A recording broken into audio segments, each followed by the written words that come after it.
Vamos mergulhar hoje numa das instituições mais antigas que existem, mas por um ângulo completamente diferente.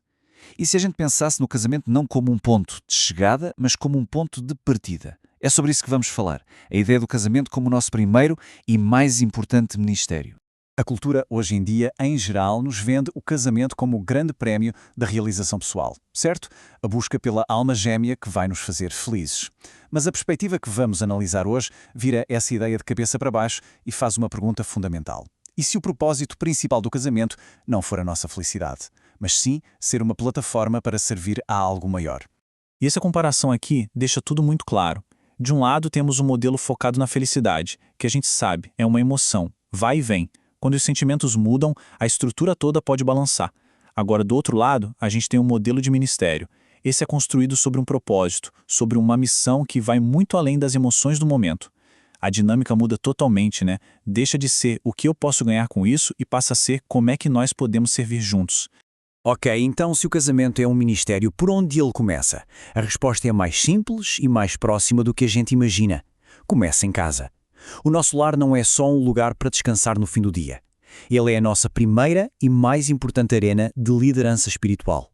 A lógica que a gente lê aqui em 1 Timóteo é muito direta, muito pé no chão. A liderança espiritual de verdade não nasce no púlpito, mas sim na mesa de jantar, na forma como a gente lida com os conflitos do dia a dia.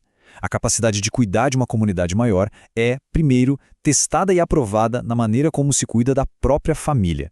E aqui está o ponto central. A primeira pessoa da nossa congregação é o nosso cônjuge. Atos como pedir perdão, orar um pelo outro ou simplesmente parar para ouvir de verdade no fim de um dia cansativo. Olha, isso não é só rotina. Isso é, na essência, o cuidado pastoral na sua forma mais pura e genuína. Vamos ver agora como é que essa liderança se organiza. Não se trata de uma hierarquia rígida, de um chefe e um subordinado. A ideia é de uma parceria estratégica, divina. Pense em dois pilares que sustentam o mesmo telhado. Se um deles falha, a estrutura toda fica em risco. E aqui a gente precisa redefinir um termo que, nossa, é muitas vezes mal compreendido. Auxiliadora idónea. Na cultura popular, isso pode soar como uma assistente, alguém inferior. Mas, na verdade, a palavra original em hebraico, Ezer, é usada várias vezes no Antigo Testamento para descrever o próprio Deus como o nosso auxílio. Isso dá uma força imensa ao termo. Não estamos falando de uma ajudante, mas sim de uma parceira estratégica, um reforço essencial para o sucesso da missão. Dentro dessa parceria, o homem tem esse papel de ser um líder sacrificial. E o que isso quer dizer? Que a liderança dele não é baseada em mandar ou em dominar, mas sim em servir. A sua função principal é proteger ativamente o propósito espiritual da sua esposa e da sua família, muitas vezes colocando as necessidades deles acima das suas. É sacrificar o tempo, o conforto, para proteger a integridade e o bem-estar da família. E este aqui é o modelo máximo, a referência final. Não é um CEO, não é um general. É Cristo, que liderou pelo amor a ponto de se entregar. Então, a liderança no casamento ministerial é medida pelo nível de serviço e de sacrifício. Simples assim. E como complemento perfeito, vem o papel da mulher como uma edificadora sábia. Ela é a parceira estratégica que, com discernimento, constrói e fortalece a estrutura do ministério do lar. A sabedoria dela não é algo passivo, é uma força ativa que cria um ambiente de paz, de estabilidade e de crescimento. E como a gente lê em Provérbios, a sabedoria tem o poder de construir, enquanto a falta dela pode literalmente pôr tudo a perder.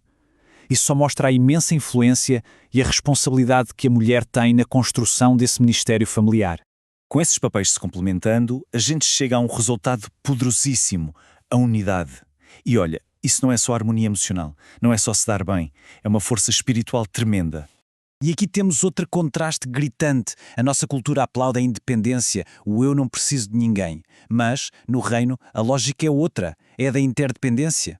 Numa codependência doentia, mas uma dependência mútua, um apoiando o outro e os dois juntos dependendo de Deus. Dois são fortes, é verdade, mas existe um terceiro elemento que, quando entra na equação, torna essa ligação praticamente inquebrável. E aqui está o segredo dessa força toda. A terceira dobra do cordão é Deus entrelaçado no relacionamento. Um casamento que funciona como ministério entende isso, que essa trindade, marido, mulher e Deus, cria uma ligação com uma resiliência fora do comum. Mas por que essa unidade é tão crucial? Porque ela funciona como uma arma espiritual. As fontes que analisamos mostram que, quando um casal está unido, as suas orações ganham mais eficácia. Por outro lado, o conflito e a desunião abrem brechas, enfraquecem a defesa espiritual do lar. Ou seja, a unidade não é um luxo, é uma prioridade estratégica. Certo, tudo isso é muito bonito na teoria, mas e na prática? Como é que um casamento funciona como um ministério ativo no dia-a-dia? Quais são as suas funções? Este quadro aqui resume tudo de uma forma fantástica. Vamos passar por cada ponto. Primeiro, o sacerdócio, que nada mais é do que criar um ambiente em casa onde a presença de Deus é bem-vinda, seja orando juntos ou simplesmente tendo um espírito de gratidão.